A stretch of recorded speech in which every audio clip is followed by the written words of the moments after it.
Hello friends, मैं हूं विनोद मकवाना और आप देख रहे हैं मेरा YouTube channel Vinod Makwana speaks. जैसा कि हमने लास्ट पार्ट सेकंड जो हमारा था वीडियो मैंने जो अपलोड किया था उसके अंदर मैंने एक प्रॉब्लम स्टार्ट किया था। ABC एक ट्रायंगुलर फॉर्मेट में एक ट्रस था जिसको एनालिसिस करना था बाय ग्राफिकल मेथड, और उसमें ऑल दी मेंबर्स जितने भी है ABBCCA 3 मेंबर्स थे उसके मैग्नीट्यूड डायरेक्शंस को कैलकुलेट करना था। तो हम हाफ क्वेश्चंस कवर कर चुके थे जिसमें स्पेस डायग्राम और अननोन रिएक्शन को हमने कैलकुलेट किया था। ओके फ्रेंड्स, अब हमारा आज का नेक्स्ट वर्क रहेगा वेक्टर डायग्राम और उसके लिए मैग्नीट्यूड और डायरेक्शंस के लिए एक टेबल बनाएंगे। मतलब हमारा जो मेन वर्क है मैग्नीट्यूड और डायरेक्शंस जो मेंबर के होते हैं वो हम मेजरमेंट करेंगे with the help of vector diagram.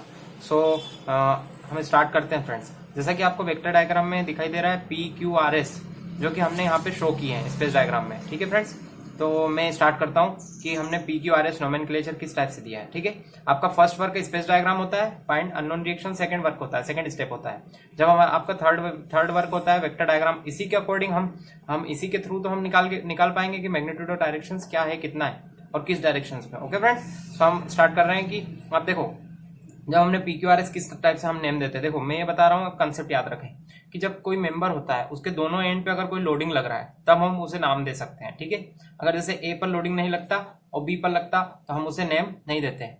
B A पर लगता और B पर नहीं लगता तो हम नहीं देते। देखो AB मेंबर है, उस पर एक अपर डायरेक्शन में एक लोडिंग लग रहा है, B पर एक डाउनवर्ड डायरेक्शन में एक लोडिंग लग रहा है, तो हम उसे उस पूरे मेंबर को नाम क्या दे देंगे, P।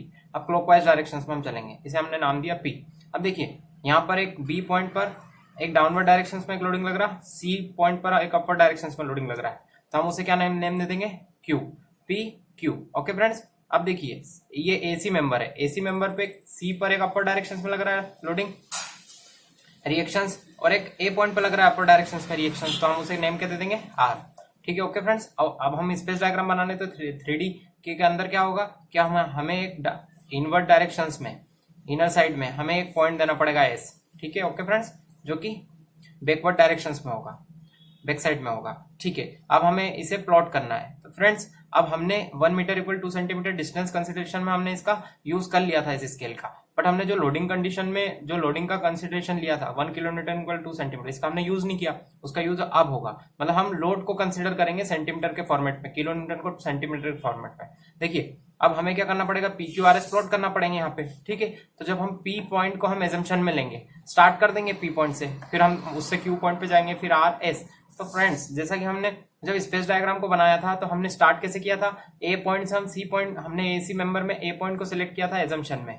ठीक है, A पॉइंट से हमें C पॉइंट के लिए जाना था, तो हमें कितना डिस्टेंस ट्रेवल करना पड़ता, 4 मीटर। तो 4 मीटर कितना हुआ था, 8 सेंटीमीटर। तो हमने 8 सेंटीमीटर का लाइन ड्रॉ किया था, A पर 60 डिग्री C पर 60 डिग्री का एंगल प्लॉट किया था, एक दूसरे को जहां इंटरसेक्ट किया था B पॉइंट। तो हमें ये conditions with the help of जो क्वेश्चंस में गिवन थी वो सारी कंडीशंस का हमने यूज करके हमने स्पेस डायग्राम बना लिया था। अब हमें वेक्टर डायग्राम बनाना है तो P पॉइंट पर हमें सिलेक्शन लेना है, तो P पॉइंट का सिलेक्शन ले लिया।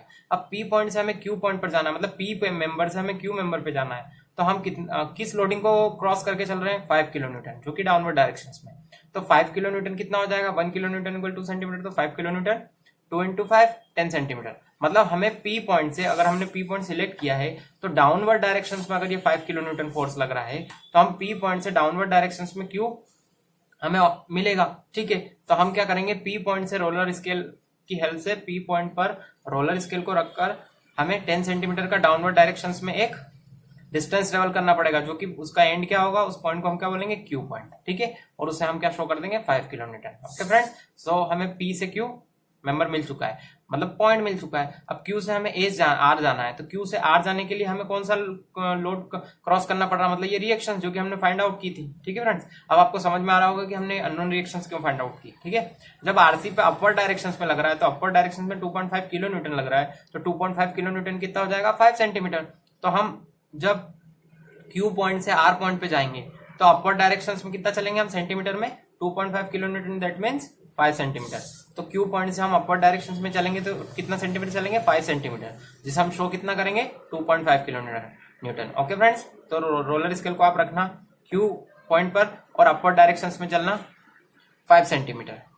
सो इसका हाफ ही हो जाएगा, क्योंकि PQ 10 था तो QR कितने पे मिला, 5 पे। ठीक है, क्योंकि लोडिंग में भी 5 किलो न्यूटन था, उसका half 2.5 kilo newton. Okay friend, so आपको R भी ऑब्टेन हो जाएगा। ठीक है, अब हमें एस ऑब्टेन करना है। तो देखिए फ्रेंड, जब आपको एस पर जाना है तो देखिए पी से आपको एस पॉइंट कब मिलेगा? अब पी क्यू आर आउटर वाले पॉइंट्स आपको मेंबर सारे मिल चुके हैं, अब आपको इनर साइड का निकालना है। तो पी मेंबर से अब जब आप एस मेंबर पे जा रहे हो, मतलब पी पॉइंट से अगर आप एस पॉइंट पे जाना चाहते हो तो कितने आपको एंगल का क्रॉस करना पड़ रहा है? तो कितना एंगल क्रॉस करना पड़ा? 60 डिग्री।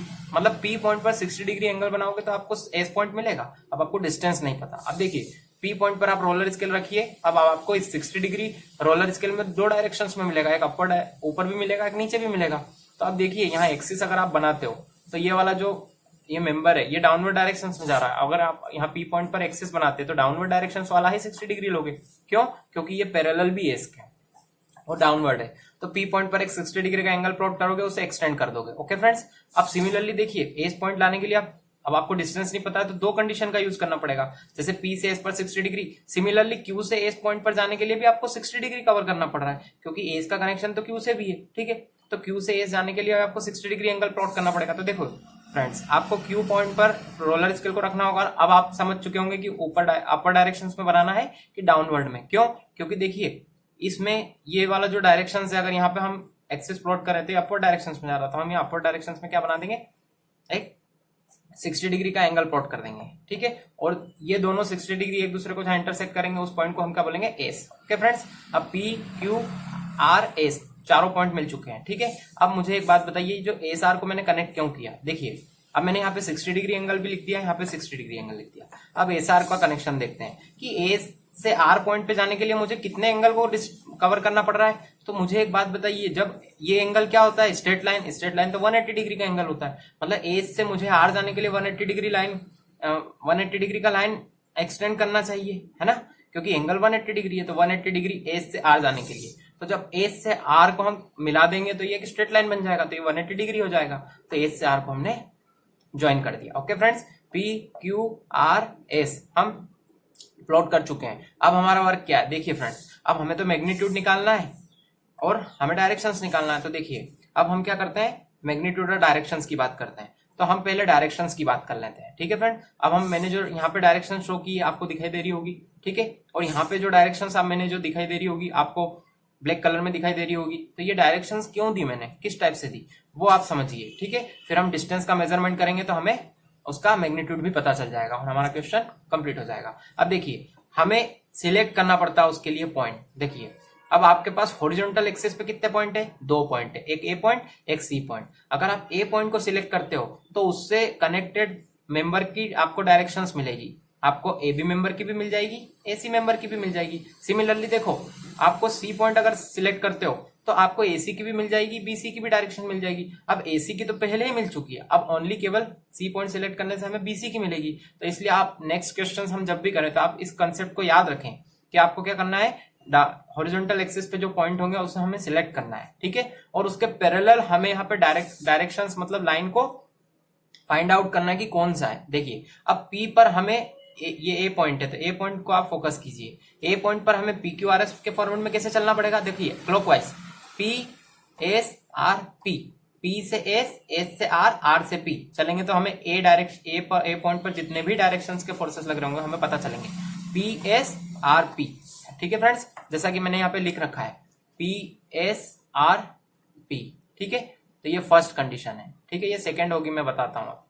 तो अभी मैं पी एस आर पी, तो पी से एस गए तो बाद वाले पॉइंट पे मैंने डायरेक्शन शो कर दिया पी एस, एस से आर गए तो बाद वाले पॉइंट पर मैंने डायरेक्शन शो कर दिया आर, फिर आर से पी वापस से जाना पड़ रहा है क्योंकि पूरा साइकिल कंप्लीट हो रहा है। ठीक है, ये कंप्लीट कर दिया मैंने P S S R R P. ठीक है, अब मुझे एक बात बताइए, ए पॉइंट पर यहां पर इसके पैरेलल डायरेक्शंस में तो मुझे ये कुछ इस प्रकार की लाइन दिखाई दे रही है। ठीक है, एक तो ये कंसेप्ट है, इससे आप समझ सकते हो कि पैरेलल लाइन को आपको फाइंड आउट करना है। या फिर आप देखिए, मुझे एक बात बताइए, पी से एस जाओगे आप तभी तो आपको ए बी मेंबर मिलेगा।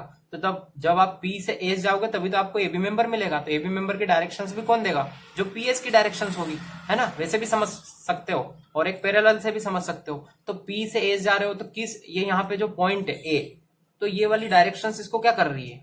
डाउनवर्ड डायरेक्शंस में इसको कंप्रेस कर रही है। तो ए पॉइंट को ये डाउनवर्ड डायरेक्शंस में कंप्रेस करेगी ना। तो ए पॉइंट अगर कंप्रेस करेगी ए पॉइंट को तो ऑब्वियसली बात है कि ये मेंबर कंप्रेशन में हो जाएगा। तो उस डायरेक्शन में भी मुझे कंप्रेशन शो करना पड़ेगा। तो पूरा मेंबर किस में हो जाएगा, कंप्रेशन में। इसलिए ए बी मेंबर कंप्रेशन में होगा, जैसा कि मैं अभी आपको बताऊंगा ये कंप्रेशन में क्यों हुआ। ठीक है, तो कंप्रेशन में आपको अब पता चल चुका है कि ये कंप्रेशन मैंने क्यों लिखा। ठीक है, ये हुआ। ठीक है, अब मेरा फिर फर्स्ट कंसेप्ट आप यूज कीजिए कि आप पैरेलल डायरेक्शंस देखिए। तो अब आप ए पॉइंट पर ये एसी मेंबर है, तो इसके पैरेलल आपको ये डायरेक्शंस मिल रही है, क्योंकि मैंने पी एस आर पी चला था। तो आर ए जो एस से आर है वो आपको एसी मेंबर की डायरेक्शंस देगा, बिल्कुल ऑब्वियसली देगा। आप ऐसे भी पता कर सकते हैं कि एस से आप आर जा रहे हो तो आपको कौन सा मेंबर मिल रहा है, एसी। तो आप एस से आर जब डिस्टेंस कवर करोगे, कौन सा, एस से आर, तो आपको इसका डायरेक्शंस कौन देगा, एस से आर वाला एसी का ही तो डायरेक्शंस देगा। तो देखिए एस से आर चले तो बाद वाले पॉइंट पे मैंने क्या दिया, इसको यहाँ पे एक मैंने डायरेक्शंस दिया। तो देखो ए पॉइंट पर ये इस डायरेक्शंस में जाएगा, राइट हैंड डायरेक्शंस में। तो ए पॉइंट से राइट हैंड डायरेक्शंस में जाएगा, तो राइट हैंड डायरेक्शंस में जाएगा तो ये तो आउटवर्ड जा रहा है। आउटवर्ड जा रहा है तो मतलब ये इसको ये सी की ओर इसको एक्सटेंड करा, मतलब कि एक टेंशन में हुआ। ठीक है, आउटवर्ड डायरेक्शंस में जाना मतलब टेंशन, इनवर्ड डायरेक्शंस में जाना पॉइंट के मतलब उसको कंप्रेस करना, कंप्रेशन। तो ये टेंशन हुआ तो ऑब्वियसली बात है सी पर भी टेंशन हुआ। तो ए और सी मेंबर किसमें हो गया, टेंशन में, इसलिए मैंने ए सी मेंबर को टेंशन में शो कर दिया। ओके फ्रेंड्स, अब लास्ट वर्क बच रहा है हमारा डायरेक्शंस में कि अब हमें केवल पीसी का हमें डायरेक्शन पता करना है। ठीक है, तो हमारा ये डायरेक्शंस वाला वर्क कंप्लीट होगा। अब देखो अब हमें कौन सा पॉइंट सिलेक्ट करना पड़ेगा, ए ने तो हमें 2 की डायरेक्शंस दे दी, अब सी पॉइंट से जितने भी मेंबर कनेक्टेड होंगे वो हमें डायरेक्शंस देंगे। तो देखिए अब सी पॉइंट मतलब हम सिलेक्ट करते हैं। तो सी पॉइंट के लिए हमें क्लॉकवाइज कैसे चलना पड़ेगा, पीक्यूआरएस में S Q R R S, मतलब S Q R S second point. ठीक है, तो एस से क्यू चलिए आप, तो बाद वाले पॉइंट पे आप डायरेक्शंस दे दो। क्यू से आर चलिए आप, तो आप बाद वाले पॉइंट को डायरेक्शंस दे दो। और आर से एस चलिए तो बाद वाले पॉइंट को आप डायरेक्शंस दे दो। ठीक है, अब मेरा फर्स्ट कंसेप्ट होता है कि आप तो या तो पैरेलल डायरेक्शंस को आप देख लो। ठीक है, और अगर पैरेलल डायरेक्शंस नहीं देख रहे हो तो आप पॉइंट देखिए कि किस मेंबर से किस मेंबर को कनेक्ट करने से कौन सा मेंबर मिल रहा है आपको। ठीक है, तो अब देखो फर्स्ट कंसेप्ट है कि ये पैरेलल की बात है। देखिए ये वाली डायरेक्शंस है ना, ये जो आपको दिखाई दे रही, ये वाली मुझे इस टाइप से पैरेलल दिखाई दे रही है, तो मुझे ये वाला पैरेलल इसका डायरेक्शंस देगा। मेरा सेकंड कंसेप्ट है कि अब देखिए एस से जब आप क्यू जाओगे तभी तो बीसी मेंबर मिलेगा। तो भैया मुझे एक बात बताइए, जब एस से क्यू अगर आप जा रहे थे, है ना, तो एस से क्यू जा रहे हो तो आपको कौन सा मेंबर मिलेगा, उसका डायरेक्शंस, मुझे बीसी मेंबर का डायरेक्शंस मिलेगा। तो मैं 5.5 मतलब जो डायरेक्शन से मैं आप कैसे शो करूंगा, देखिए ये सी पॉइंट को क्या करेगा, इस डायरेक्शन में डाउनवर्ड डायरेक्शन में कंप्रेस करेगा। तो ये सी पॉइंट को यहाँ पे क्या करेगा, ये डाउनवर्ड डायरेक्शन में जाएगा, तो सी पॉइंट को तो कंप्रेस करेगा ना। तो ये कंप्रेशन में, तो ये पूरा मेंबर किस में हो जाएगा, कंप्रेशन में। इसलिए मेरा जो बीसी मेंबर है वो भी काय में हो जाएगा, कंप्रेशन में हो जाएगा। ठीक है, ये हमारा डायरेक्शंस का बात हुआ। ठीक है, अब मैं बताता हूँ कि जब टेबल बनाओगे तो टेबल किस टाइप से बनाना, आपको एक सीरियल नंबर बनाना है। ठीक है, उसके अंदर आपको मेंबर्स देना है, तो वेक्टर डायग्राम के आप मेंबर भी बताना पहले, PQRS वाले, और फिर उसके थ्रू आपको इजी रहेगा। इसलिए अब स्पेस डायग्राम के एक्चुअल मेंबर आपको ABBCC है, मैंने बताया थे 3, तो आपको शो करना है। फिर मैग्नीट्यूड और डायरेक्शंस, अब हम इसको फिल करते हैं। देखिए अब मैंने PS को AB क्यों लिखा, क्योंकि देखो P से हम S जाते हैं तभी तो हमें AB मेंबर मिलता है, इसलिए मैंने PS को AB लिखा। तो मैं पहले इसे फिल कर देता हूँ कि ABBCC है। ठीक है, तो आप अगर AB जाना है तो आपको PS लेना पड़ेगा। अब आपको जैसे मैं बोलता हूँ चलो BC चाहिए। ठीक है, आपको अगर BC मेंबर चाहिए तो S से Q, तो BC मेंबर के लिए S से Q। मुझे AC मेंबर चाहिए तो S से R, तो S से R, है ना। BC मेंबर चाहिए तो मुझे कौन सा वाला मेंबर चाहिए, AC, तो मुझे S से R जाना पड़ेगा। ओके फ्रेंड्स, इतना आपको समझ में आ चुका है। ठीक है, इसका मतलब ये है कि जब आपको AB मेंबर का मैग्नीट्यूड पता करना है तो AB क्या है, PS है। तो अब यहाँ पे PS को आप शो करो। देखिए अब आपको क्या करना है, डिस्टेंस मेजर करना है। तो अगर सेंटीमीटर में जितना भी डिस्टेंस आता है उसको आपको हाफ करना पड़ेगा, क्योंकि आपने स्केल क्या लिया है, 1 kilo Newton equal two centimetre. तो अगर आपको सेंटीमीटर में जाना था तो आपने डबल किया किलो न्यूटन का, तो आपको सेंटीमीटर से किलो न्यूटन में जाना है तो सेंटीमीटर को हाफ करना पड़ेगा। तो सेंटीमीटर को हम यहाँ हाफ करेंगे। ओके फ्रेंड्स, तो हमने PS की डिस्टेंस मेजर की तो वो आई 10.50, तो हमें वो सेंटीमीटर में आई तो उसका हाफ करेंगे तो 5.25।